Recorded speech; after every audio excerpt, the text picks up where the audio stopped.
Ladies and gentlemen, boys and girls, welcome to Fenway Park. Tim Wakefield had 4 losses and only 1 win to start the 2006 season. Catcher Josh Bard paired with Wake and already had 10 passed balls. He just couldn't catch the knuckler, so the Red Sox made an emergency trade and reacquired Wake's personal catcher, Doug Mirabelli, from the Padres.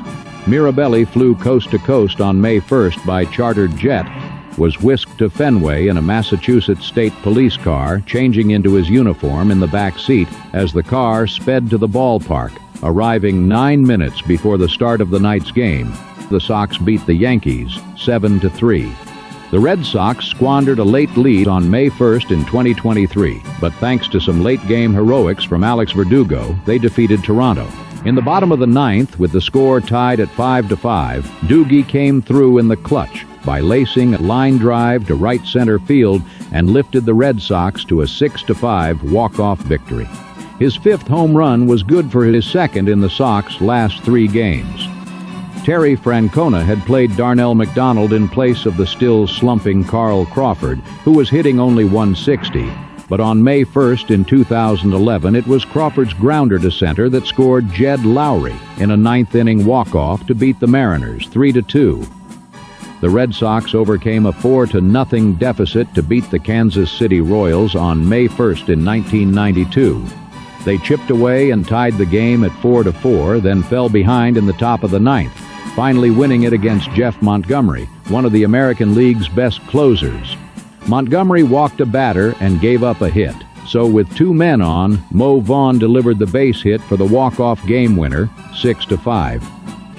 During the first Red Sox old-timers game ever at Fenway Park on May 1st in 1982, the capacity crowd eagerly waited for Ted Williams to do his thing, but Ted failed to deliver, going hitless in 2 at-bats. The spirit was willing, but the flesh wasn't. On May 1st, 1983, the Sox rallied from 6-0 and 9-4 deficits. Jerry Remy tied the game in the 7th with 1 single and won it with 2 out in the 9th with another single, pulling off a 10-9 victory over the Angels. In 1965, Chuck Schilling had 2 home runs as a pinch hitter. One was for Jack LeMahieu on April 30th in Detroit.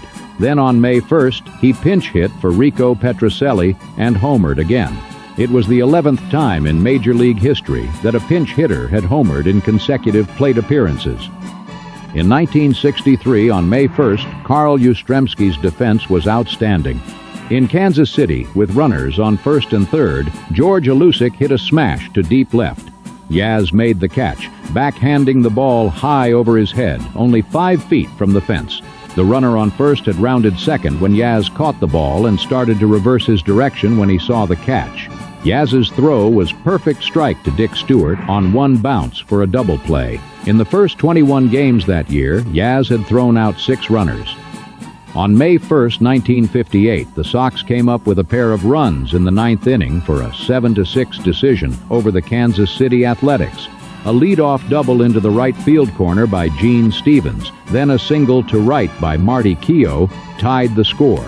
Jimmy Pearsall, who had tripled in the 2nd inning, then slammed a drive high off the wall in left center to score Keough and provide the Sox with enough clutch hitting for the walk-off triumph. Finally, the Boston Braves pulled off a dramatic 9th-inning comeback to top the Giants 6-5 on May 1st in 1949. Trailing 5-4 entering the bottom of the 9th, the Braves rallied against Monty Kennedy.